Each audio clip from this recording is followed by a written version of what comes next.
بسم اللہ الرحمن الرحیم الحمد للہ رب العالمین نحمدہ ونصلی علی رسولہ الکریم اما بعد السلام علیکم ورحمۃ اللہ۔ محترم بزرگوں، دوستوں، عزیز ساتھیوں، آئیے نماز کا شغف اور شوق اور اس میں خشوع اور خضوع سے متعلق واقعات میں سے نمبر 3 کا مطالعہ کریں انشاءاللہ۔ درود شریف پڑھ لیجئے۔ اللہم صلی علی محمد وعلی آل محمد وبارک وسلم۔ حضور صلی اللہ علیہ وسلم کا 4 رکعت میں 6 پارے پڑھنا۔ حضرت عوف رضی اللہ عنہ کہتے ہیں کہ میں ایک مرتبہ حضور اقدس صلی اللہ علیہ وسلم کے ہم رکاب تھا۔ حضور صلی اللہ علیہ وسلم نے مسواک فرمائی، وضو فرمایا اور نماز کی نیت باندھ لی۔ میں بھی حضور صلی اللہ علیہ وسلم کے ساتھ نماز میں شریک ہو گیا۔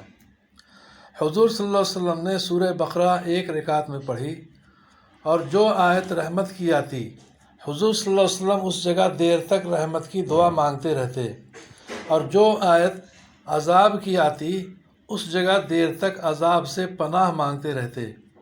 سورہ کے ختم پر رکوع کیا اور اتنا ہی لمبا رکوع کیا جتنی دیر میں سورہ بقرہ پڑھی جاتی، اور رکوع میں سبحان ذی الجبروت والملکوت والعظمہ پڑھتے جاتے تھے۔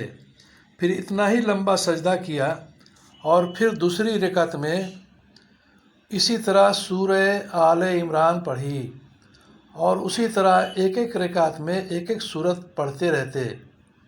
نسائی سے لی گئی یہ بات تھی۔ اس طرح 4 رکعتوں میں 6.25 پارے ہوتے ہیں۔ یہ کتنی لمبی نماز ہوئی ہوگی جس میں ہر آیت رحمت اور آیت عذاب پر دیر تک دعا کا مانگنا، اور پھر اتنا ہی لمبا رکوع اور سجدہ تھا۔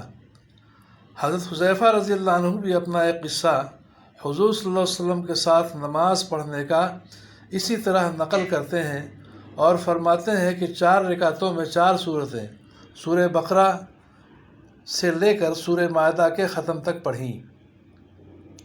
فائدہ: ان 4 سورتوں کے 6.25 پارے ہوتے ہیں جو حضور صلی اللہ علیہ وسلم نے 4 رکعتوں میں پڑھے، اور حضور اکرم صلی اللہ علیہ وسلم کی عادت شریفہ تجوید و ترتیل کے ساتھ پڑھنے کی تھی، جیسا اکثر احادیث میں ہے۔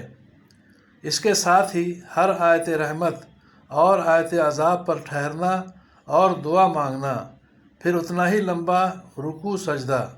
اس سے اندازہ ہو سکتا ہے کہ اس طرح 4 رکعت میں کس قدر وقت خرچ ہوا ہوگا۔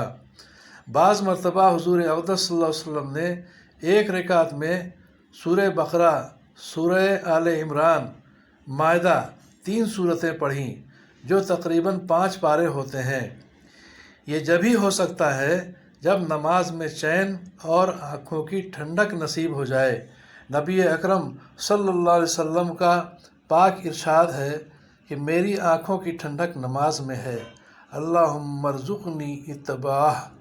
اللہ تعالی ہم سب کو بھی اچھے طریقے سے نماز پڑھنے کی توفیق عطا فرمائے، خصوصاً فرض نمازیں سکون سے، اطمینان سے پڑھنے کی اور صحیح قرآن کی تلاوت کرنے کی توفیق عطا فرمائے۔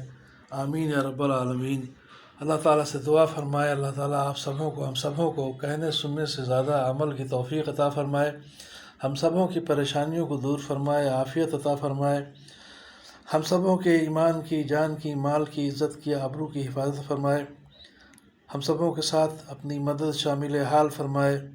آمین یا رب العالمین۔